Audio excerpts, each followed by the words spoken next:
36 जिल्हे, 36 बातम्या. News G9 Maharashtra. उत्तर तुमच्या प्रश्नांची.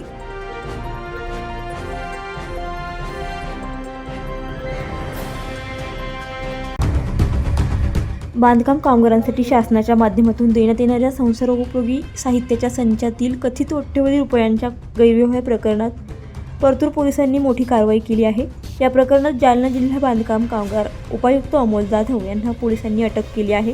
विशेष म्हणजे ज्या गैरव्यवहाराची फिर्याद स्वतः अमोल जाधव यांनी पोलिसांत दाखल केली होती, त्याच प्रकरणाच्या तपासात तेच आरोपी ठरल्याने खळबळ उडाली आहे. बांधकाम कामगारांना वाटप करण्यासाठी असलेले संसारोपयोगी साहित्याचे संच लाभार्थ्यांना वितरित न करता जवळपास 100 ट्रक साहित्य खाजगी व्यक्तींना विकल्याचा आरोप या प्रकरणात करण्यात आला आहे. या माध्यमातून मोठ्या प्रमाणात आर्थिक गैरव्यवहार झाल्याचा संशय असून पोलिसांकडून या प्रकरणाचा सखोल तपास सुरू आहे. काही दिवसांपूर्वी अमोल जाधव यांनी संसारोपयोगी साहित्याच्या संचातील गैरव्यवहाराबाबत परतूर पोलीस ठाण्यात फिर्याद दाखल केली होती. त्यानंतर पोलिसांनी या प्रकरणाचा तपास सुरू केला. तपासादरम्यान साहित्याच्या खरेदी विक्रीसह विविध व्यवहारांबाबत महत्त्वाची माहिती पोलिसांच्या हाती आली. तपासाची दिशा पुढे जात असताना पोलिसांनी अमोल जाधव यांच्यावरच कारवाई करत त्यांना अटक केली. त्यामुळे गैरव्यवहाराची फिर्याद देणारेच आरोपी झाल्याने या प्रकरणाला धक्कादायक वळण मिळालं आहे. दरम्यान या प्रकरणात पोलिसांनी आतापर्यंत तब्बल 1,79,00,00,000 रुपयांचा मुद्देमाल जप्त केल्याची माहिती आहे. जप्त करण्यात आलेल्या मुद्देमालासह साहित्याच्या व्यवहाराची चौकशी पोलिसांकडून केली जात आहे. साहित्य नेमके कोणाच्या माध्यमातून खाजगी व्यक्तींना विकण्यात आले, या व्यवहारात आणखी कोणाचा सहभाग आहे, तसेच कथित गैरव्यवहाराची एकूण आर्थिक व्याप्ती किती आहे, याचा तपास परतूर पोलीस करीत आहेत.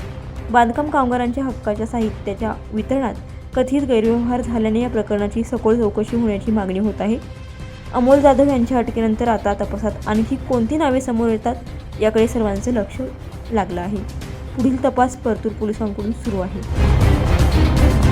या संबंधी पोलीस ठाणे परतूर येथे दिनांक 24/4/2026 रोजी भारतीय न्याय संहिता कलम 318(4) व 3(5) प्रमाणे गुन्हा दाखल झाला. यातील फिर्यादी सरकारी कामगार अधिकारी जालना श्री अमोल मानसिंग जाधव हे होते आणि या तपासामध्ये एकूण आतापर्यंत 7 आरोपी आणि यातील फिर्यादी सुद्धा दिनांक 8/8/2026 रोजी यांना अटक करण्यात आली आहे आणि त्यांचा PCR दिनांक 9 आजपर्यंत पावत आहेत. आणि यातील आरोपितांनी जे बांधकाम मजूर असतात त्यांना मिळणारं जे साहित्य आहे ते त्यांना वाटप न करता ते एका खाजगी वाहनामध्ये वाहतूक करताना मिळून आल्याने या संबंधाने हा गुन्हा दाखल झाला.